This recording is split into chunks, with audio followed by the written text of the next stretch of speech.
We're back. Welcome to Viewlittle, week 18. I'm Frank. I'm Finn. Nobody told me there'd be a dragon. What were you going to say? Let's address the dragon in the room. Shall we? The rise... Are we actually doing it? The rise of AI. The rise of AI. So, I don't know. the context. Yeah. We watched the, voiceover audio. Is there an official term? Voice description? Yeah. Audio description. Audio description. Basically, if you are vision impaired, it lets you experience the movie by describing everything that happens on screen to the best of its ability. Right. So mostly I was trying to see the sequence of how it would choose when to say things. It waits for gaps in conversation and it tells you sort of the basics of what's going on. And then sometimes it talks over audio that's happening in the movie. It tries to wait for gaps, but it can't because it needs to give context to things. And sometimes it doesn't give context to things. Yeah. So I was expecting more descriptions, honestly. Yeah. I closed my eyes for a lot of it. I did the same thing. And there's a lot of context missing of we're on the boat, but what's happening?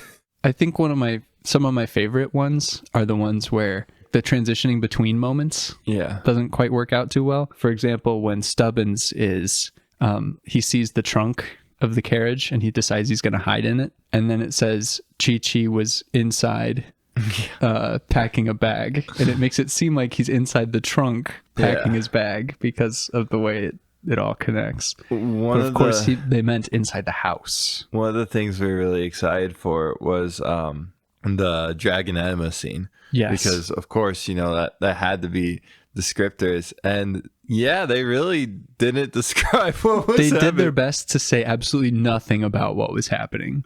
They didn't even say the word fart. No. Dolittle reaches to the dragon's backside, not in. There was one time where it says in the dragon. Yeah, it was before he pulled out the bagpipes. It said he reaches in the dragon. But before that moment, it didn't say anything about reaching into the dragon. No, it was just the dragon's backside. Yeah, is removing bones and armor. And we said, from where? Yeah. Because it doesn't let you know. And it says he pushes the leak into the... No, what did it say? He puts the leak near the dragon's backside or something like that, where it doesn't imply that he's shoving the leak into the dragon's butt. And whenever the fart happens, it says Dolittle cringes while there's a huge gust of wind. There's a huge wind. There's a huge wind. It's no, he's being farted on. Anyway, the audio description was performed by Xanthi Page. Shout out to Xanthi Page. Shout out to Xanthi Page. Thank you for your work. We weren't sure if it was a voice-to-text program or something similar. Because I will say there's little emotion presented, and that's part of the style to it. There's 100% an art in sounding like another a regular just voice, because that's the old voiceovers of past 80s action guy. It's not just one guy doing it, right? And it's same with this. It's kind of impressive. It is. The other thing I'm curious about is did Xanthi Page come up with the script? Good question. Probably not. Who wrote it, and how did they come up with what was being said? And why didn't they say the word fart? Yeah. Why didn't they say that he shoved the leak into the dragon's We're butthole? all animals. We all do it. The other thing is sometimes he has to speak over scenes that are happening to provide context because it's absolutely necessary. But how do you decide when to speak with brevity or when to clarify? What things you provide detail on? So for example, when Dolittle turns on his machine to make the animals food, the voice script specifies that the machine is crushing Brussels sprouts, apples, and walnuts in their shells. It makes a point of saying those three ingredients, which we didn't know that those ingredients were necessarily the ones. And then we need to address that, and that those are weird ingredients to make a brothy soup. Those are like, surely this is not for the soup. Can we assume that? That's what gets dispensed at the bottom. It looks like cereal at the bottom. It looks so gross. It looks like compost. It looks like somebody took, what are those strawberry flakes called? The flakes that have real strawberries with them. Oh, are you talking about like the honey and oats? It's like honey bunches of oats. Yeah. Yeah, with strawberries. With strawberries. Except there are no oats or strawberries. Yeah, but that's what it kind of looks like. It looks like that mixed with someone's compost. Yeah, I mean, I guess you've had like ramen, right, with like stuff in it. I've actually never had ramen. That's okay. You've never been a broke boy. I've never been a broke college student. But it's like, have you had like anything with like freeze dried like vegetables? Do you know what I'm talking about? Because it kind of looks like freeze dried soup product. Back to Xanthi Page. Mm-hmm. I'm very curious, like what the process beyond all that, because like my initial, and having seen one of these in my life, right, like totally through, my impression is that it's not this wasn't a good one. Like there are surely better presentations of audio visual text, right? Because like, is it audio visual text? No, it's audio descriptor. Yeah, audio description or something. Audio description. Audio description. Yeah, because like you're missing a lot, and like there's some that are impossible. Like the animated segment, I don't know how you describe that without talking over the entire voiceover, because it's a visual thing, and there's a voiceover. Right. And the montage sequences too. Dolittle puts on a hat. Dolittle puts that hat on Stubbins. That one was really funny because that kind of sums up how pointless that scene is. Yeah, it doesn't add anything at all to anything. What a useless moment. So in that regard, the movie must be a poor presentation of it because there's so many useless moments. Like, yeah, and this movie, like it really highlights how nothing is happening. Yeah, and it also like it was very confusing during cuts. Like when it would cut from one scene to another really quickly, and then back and forth, because hearing someone trying to describe it without establish place and without having the time to be like in the cave, and it's like, what cave? We're at in the cave. Like this is why it took us so long to do our complete retelling of Dolittle. Yeah, it took us 3 hours, right? So we understand. It's very fun to see like how much visual context. Like that's what a movie is. It's mostly visual. But yeah, this was a fun way of doing it. I'm a little let down. I wanted the dragon colon scene to be funnier. Yeah. I was ready to hoot and holler with laughter, and I was a little disappointed that it was pretty tame. The tiger scene was pretty fun. I think I slept through that.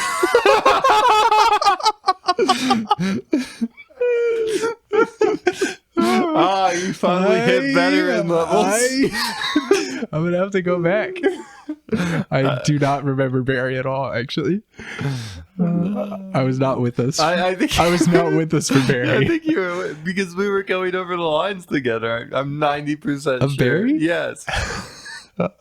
I do not remember it at all. I'll be honest. I know I didn't fall asleep today, but I don't remember him jumping through the tiger obstacle course at all. I remember talking about James because we said we should switch it to French. Yeah. So I was there for that. I was still with us for that. That's so funny. I do not remember Barry at all, though. It was like, Dolittle takes out a compass and catches the light. Barry is chasing the light. He caught the light. New game, Doc. That's really funny, actually. It was like that. It was very bizarre. And then also, so one of the funny visual gags that is clearly on purpose is that the window that Chi-Chi breaks through is comically small. Postage stamp window. And yeah, it wasn't referenced at all. It was like, Chi-Chi is at the window. Chi-Chi suddenly saves Dolittle. Tell us it's small, Xanthi. Dolittle looks over at the broken bars in the window. And I'm like, but it's a tiny window for ants. This is for Don Carpenterino.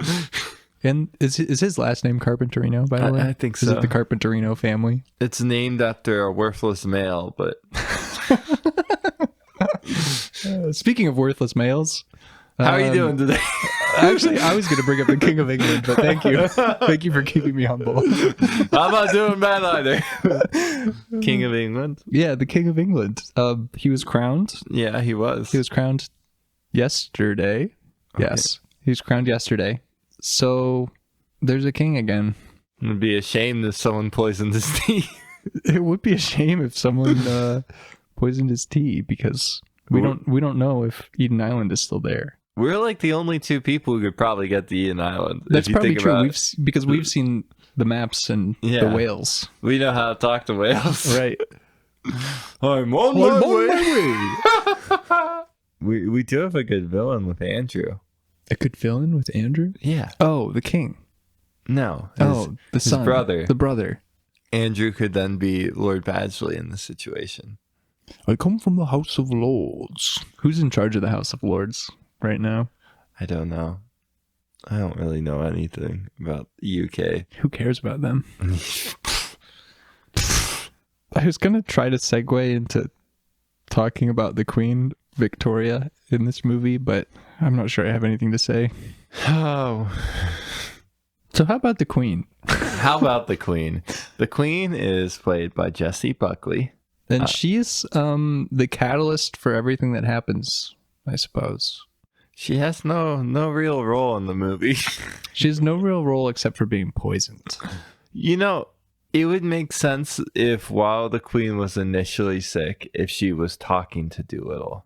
It's weird that she doesn't talk to Dolittle, but later she like grabs Lady Rose's hand and like whispered her death thoughts to her. And I think there should be a scene where she talks to Dolittle. Do you think it might have been a double for that scene? You mean that Jessie Buckley was not in the bed? Yeah, and that's why. Because we know that was a reshoot. And we know that at the end it was not a reshoot. I'm not sure about that middle scene though. That I'm assuming that's not a reshoot either. I think that all of the scenes of her lying in her bed were shot on the same day. Well, no, that was a reshoot though. I don't think so. It has to be because Stubbins is old, and so is Lady Rose. In the first one? Yeah. Aren't they all young in all of the Buckingham Palace scenes? I don't think so. I thought the Buckingham Palace stuff was all from first cut. I thought the first... Because the Dolittle Manor stuff, you can see that they're older. Yeah, I thought the first one was a reshoot too, because Lady Rose, I swear to God, she looks older in that part. We'll have to look next time. Yeah, we'll have to look closer. Yeah, I thought the first Buckingham Palace was a reshoot, but I could be wrong. No, I mean, you might be right. It's so hard to tell. It is sort of funny that the reason Dolittle goes to Buckingham Palace isn't really to help the Queen who's sick. No, he doesn't care about her. It's to preserve his nature preserve land. Which is funny that they all get medals at the end of the movie. Yeah, no, this goes back to me saying he's a cult leader. Like, that was like part of my reasoning, is that he's entirely selfish, like almost the entire movie. And the people he helps are his cult members, and he helps them sparingly and in like indirect ways. And the results of him helping them helps himself. Like, he doesn't help them for non-selfish reasons. The only one that could possibly be considered is when he helps the dragon, right? When he gives the colonoscopy to the dragon. Yeah, that's true. Because they had the chance then to just walk away. Right, but also... They would have been in a tough spot not having the fruit, but... Well, yeah, I mean, the goal wasn't to save the dragon, it was to get the fruit. So, I think it still can be viewed as selfish in nature. Yeah. That's fair. Because him being because we have to assume in this part, like, if he's a cult leader, that he's very intelligent, right? Because he's manipulating all these people and animals. So, like, the idea is he's smart enough to, like, be like, I know this dragon knows where the fruit is. So if we help her, she will show us where. All I'm saying is I think he's kind of a psychopath. Or a sociopath. I don't know which one's which. Whenever Stubbins throws himself off the bridge, though, he is genuinely concerned. Right, because if a boy kills himself on the boat, like that's nobody would have known. You're right. Nobody would have cared if Stubbins died there. That's true. All of Stubbins' friends were on the boat cheering for him. Yeah, as he was jumping. I guess Lady Rose, but she would have never known. Okay, that's a good point. He does get genuinely angry at Polly for encouraging this behavior. Yeah, why is Polly in the right there? Because she's clearly not. Yeah, why does the movie make it seem like Polly is? Because he did almost die. Like he should have died. The Menai suspension bridge, we can look up how tall it is right now. The elevator isn't too much higher than the top of the sails. So the Menai suspension bridge is 98 feet, the clearance. So yeah, the elevator was probably like 20 feet above the sail. So he probably fell like 7 stories. So like 2 stories, and then he hit the sail, and that caught him and he slid down it. It didn't even like, because I feel like he would be, with the weight, he might like be caught in the sail. I don't know how that works. Well, you see, the sails were angled. Yeah. No, I don't know. Well, like, or he would have like gone through them.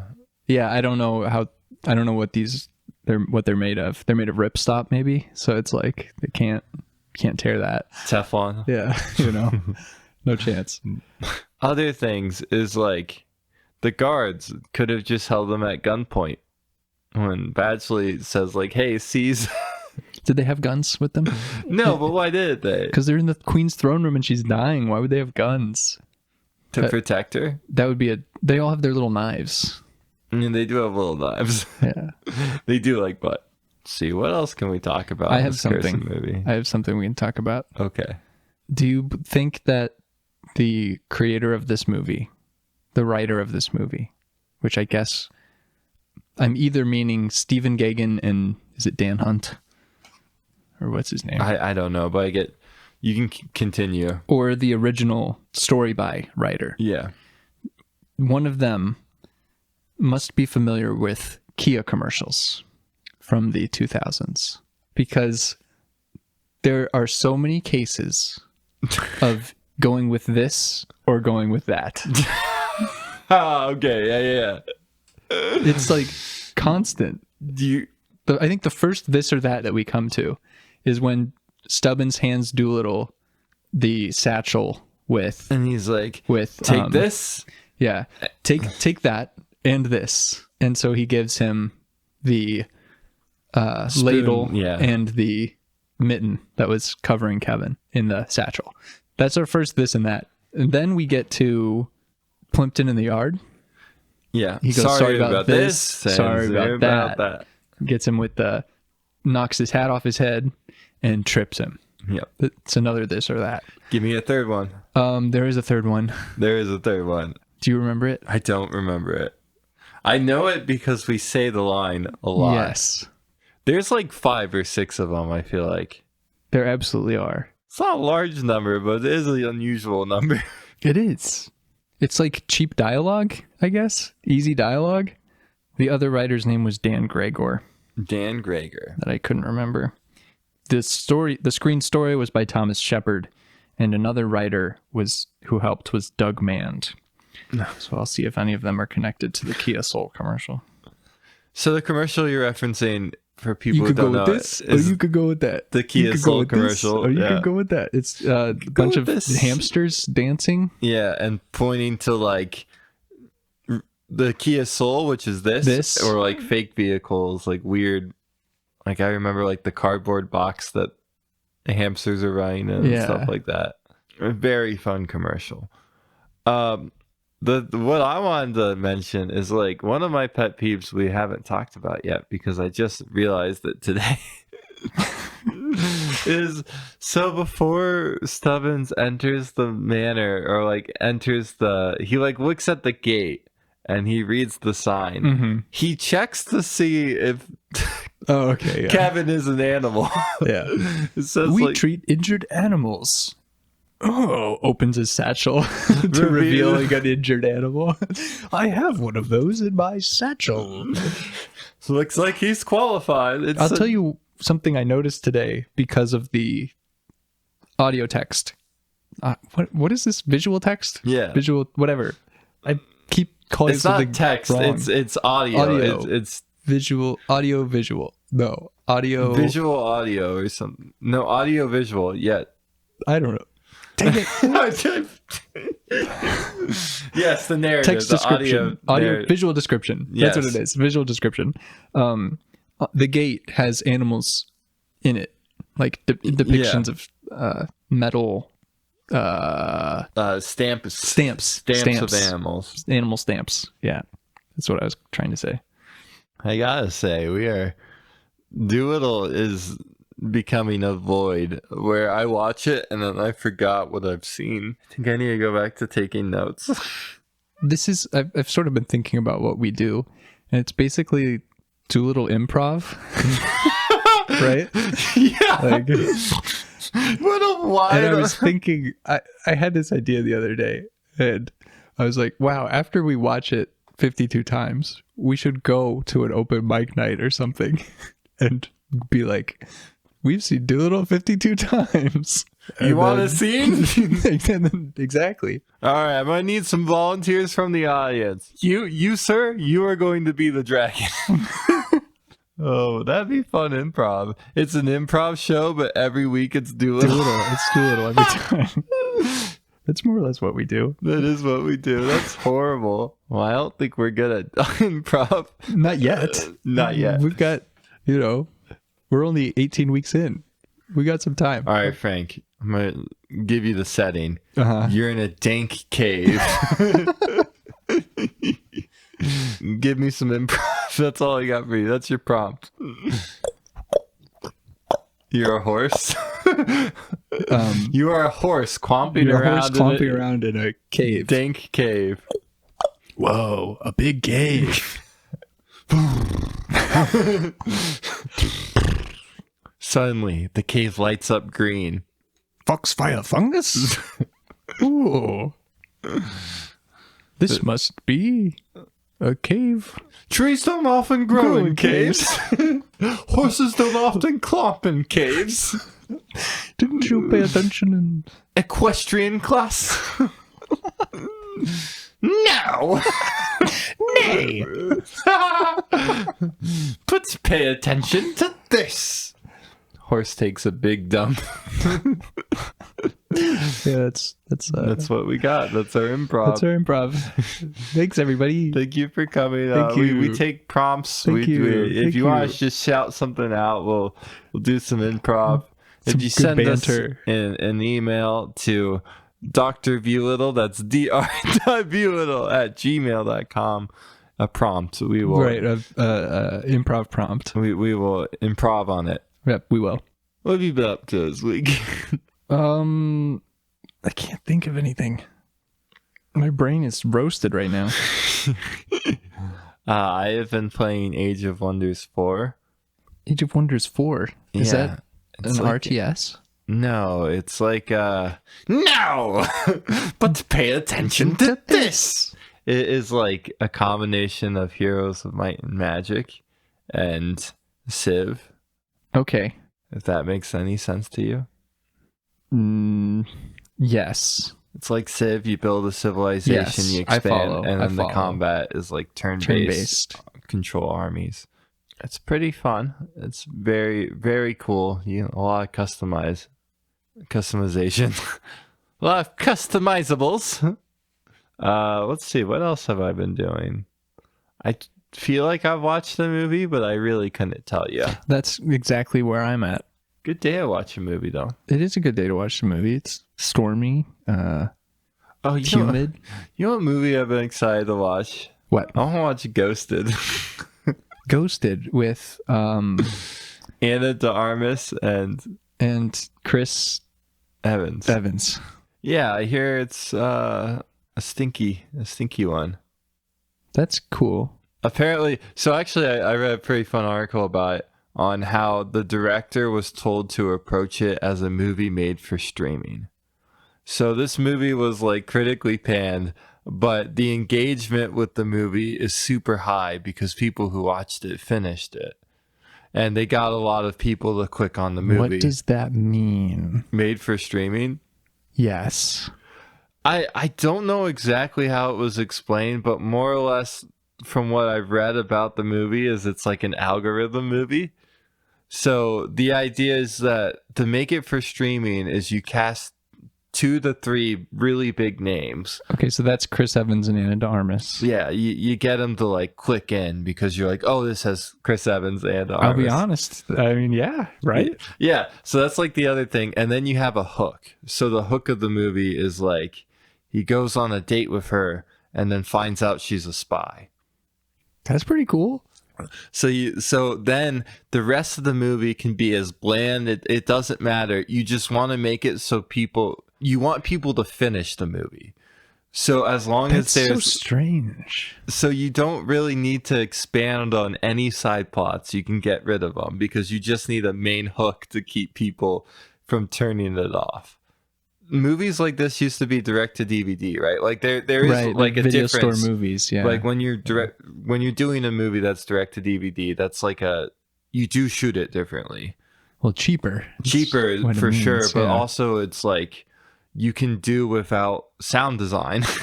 like you can tailor it to a TV if that makes sense. Okay, I guess I see what you're saying. You can kind of change how the movie looks because it doesn't have to hold up on a big screen either, which is both budget and then also... Well, now people's TVs are all bigger than the theaters. You see these ultra... So, I guess what I'm getting at is like, a movie like Dolittle, there could be a sequel that's direct to streaming in the future because all you need is Robert Downey Jr. You don't even need the cast back. You just need like 2 big names. That's true. And all you have to do, I'll tell you how you get away with not casting any of the other people. Yeah. Dolittle is riding in a carriage and he gets kidnapped. And he has to meet all these new animals. Yeah. Yeah. He gets kidnapped, blindfolded, taken to a den of thieves. It's like we cross over Dolittle and Robin Hood. Yeah. Robin Hood is sick. All you need is like you just need maybe if you can afford Emma Thompson. Robin Hood is a fox, obviously. Or you know what? You don't even need John Little Dolittle. John is a bear. You get rid of Dolittle and you just do Stubbins, and then you cast Yoshi or John Cena and like Plimpton. See, I think that would work worse. See, I think you have to have Dolittle if you're going to do it. You know, like all of those Disney animation sequels that were all like direct to VHS or whatever. Yeah, like Aladdin 2. And, yeah, Mulan 2. 1.5. Lion King 1.5. Lion King 2. Lion King 2. That probably came out in theaters, but... Lion King 1.5 came out in theaters. I swear to God. I wouldn't be that surprised. But it was like a weird... It's probably like a super limited run or something. Yeah, because they realized it was a good idea and they could capitalize on it, but it was made for DVD. Yeah. Or VHS, I guess, at the time. A lot of those have different voice acting talent as well. They do. Well, that's what I'm saying. It's like you could even recast all the same animals because there are people who are good enough to mimic the voices. For example. Yes. Yeah. Us. So I guess what we're getting at is this is a roundabout way to approach. This is what we want. We want an AI Dolittle sequel movie where we get to mimic all the animals, and no one will even know. Right. We will have been wasted, honestly, because you won't get our signature. Exactly. Yeah. They won't realize that it's even us doing it. You won't get our banter. Oh, you do like butts. Like, was that is Robert here? Is he here? Is he here? That's what we could do. It's a nightmare. We could put Robert into an animal body. It's like a Freaky Friday situation. He wakes up and he's an animal. Oh, like for the movie. For the movie, yes. In the movie. We can kidnap him and perform a new procedure. I guess I should have said Dolittle, not Robert. I cannot wait to stuff Robert in an animal. But yeah, so that's all I've been up to, which is nothing really. I do think this new AI frontier, like Dolittle seems like a movie that was created by an AI. You know what? I think Dolittle, it makes Like, I don't think it is AI, because it's not like, because AI isn't that it's going to be nonsense at this level anymore. It's that it will be like checking boxes, bland checking boxes that don't need to be checked, maybe, which Dolittle does some of that. Yeah. But I think bland is like this. You can see there's a vision in there somewhere, and the way it's written, like, but it's all covered up. Yeah, the that's vision fair. is all covered over. That's fair. The rewrites could have been AI. I am excited to like see the first AI movie, because it has to be happening soon, and it's also going to happen in a way that's someone could just use an AI to write a script and we would never know about it, other than it being like, this seems like it was written by AI. Like, that's like going back to direct to streaming. That's like the idea, is that you could probably just get AIs to churn these scripts out. They probably do. They probably do. Because you don't really need anything but a functional script. It just needs to keep you engaged enough not to leave. For example, I'm not sure if Thomas's Dolittle script, that it might have been more functional than what we have here, which I've been thinking about getting that, by the way. The screen story script. That would be cool. I found a copy. I'm thinking about getting it, but they won't email me back to tell me about it. I am very curious about it too. I would like some Dolittle propaganda. Mm-hmm. Yeah. I mean, memorabilia. There isn't a lot. I would kill someone for the giraffe go-kart.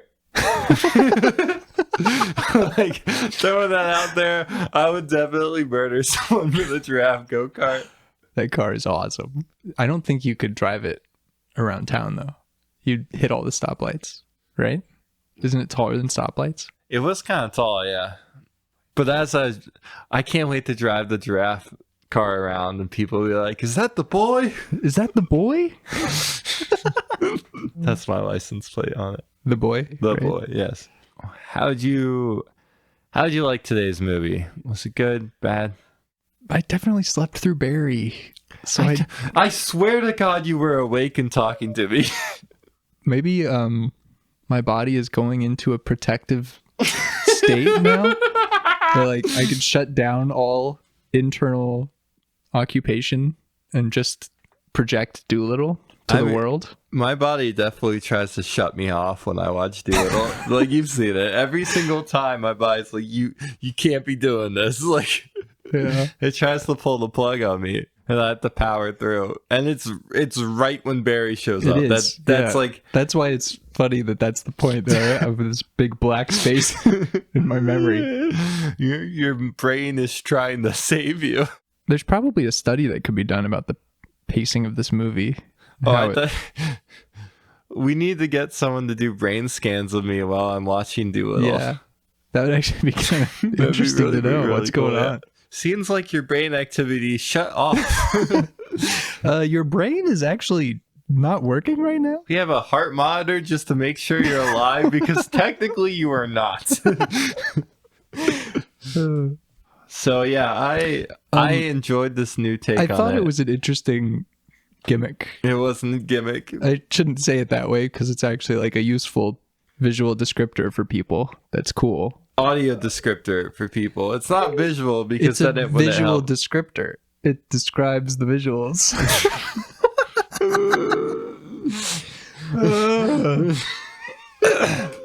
An audio. Audio visual. A video audio. Whatever this thing is called. Yeah, I like the gimmick today. It was good. It was fun. I'm going to give this one a solid 1. I don't think I can, just because they didn't say the word fart. They did not say really the word bothers fart. Me. That does deduct a point off. Like, come on. A mighty wind blows. Whoa. Oh, wow. A loud wind. A loud wind. I'm cringing. Dolittle's cringing. I'm cringing. I'm cringing. Why is Yoshi saying respect to a loud wind? The Cave of the Winds. It's a real cave. Is it? Yeah, the Cave of the Winds. I don't remember where it is, but I've been there. So it's gonna be I recommend if you can't see to watch this movie. Hey, everyone listening to this, they're into podcasts, right? Yeah. So it's right up your alley.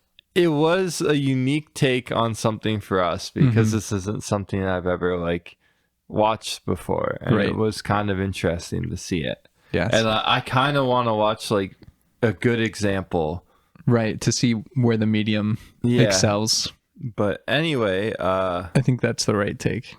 And the right take is also that we shouldn't allow AI to replace the humans, because they clearly can in this case. I think that's what's disheartening. You're right. This movie could be written by AI, and I don't know. I think it would do a good job. We need to do that. We need to feed the movie into an AI. We just need an AI script on Dolittle, and we need to see how coherent it is. Do we? Okay, so we'll do this, but we need to set some guidelines now. Parameters, so that we don't get ourselves into trouble. Because you know what happens if you don't set parameters? Vicky takes control. What? Real movie heads, Will Smith heads, will understand the reference. I remember that. iRobot, yes. Yes. AI robot. iRobot is it's a blast from the past. First of all, shouldn't it be Ani instead of AI? Wait, isn't it just iRobot? No, it is just iRobot. But shouldn't it be Ani instead of AI? No, it shouldn't. What does the N stand for, Frank? It's an acronym. A acronym?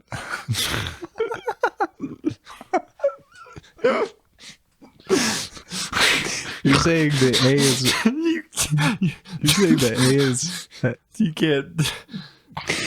I'm sorry. When my brain is mush, you cannot attack it with this ferocity. Yeah, I'm sorry.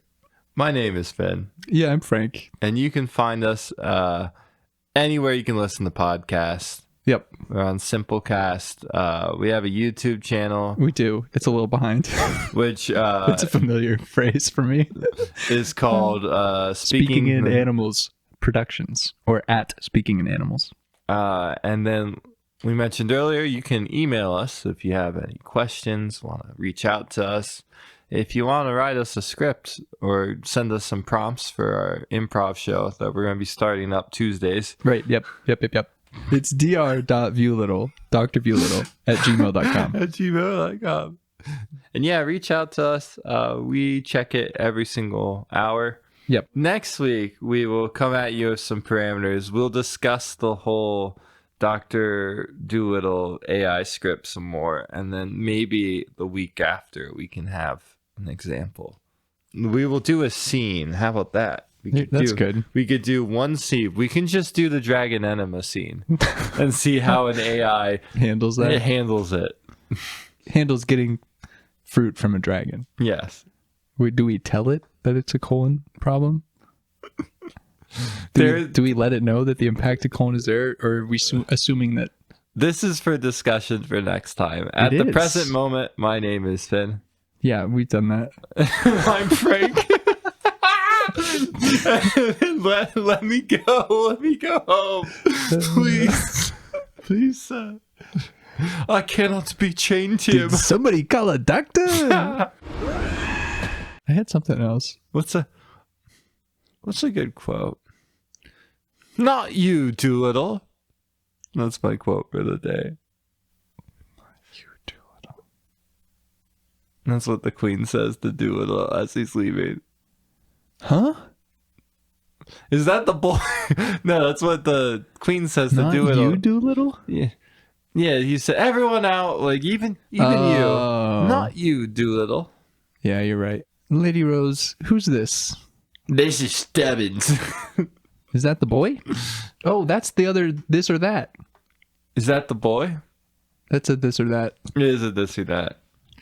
Goodbye. Release me from my another Will Smith reference. Release me. Release me. Oh, yes. That is Independence Day. That is Independence Day. That's when Will Smith is with the alien. But it's not Will Smith. It's actually when, It's when the president, alien, Bill Pullman, is looking through the glass. And the alien has put his tentacles inside the doctor. The doctor. Dr. Dolittle. Dr. Dolittle. As a matter of fact, yes. Dr. Dolittle. He can talk to animals telepathically in the case of... I think you might want to release him.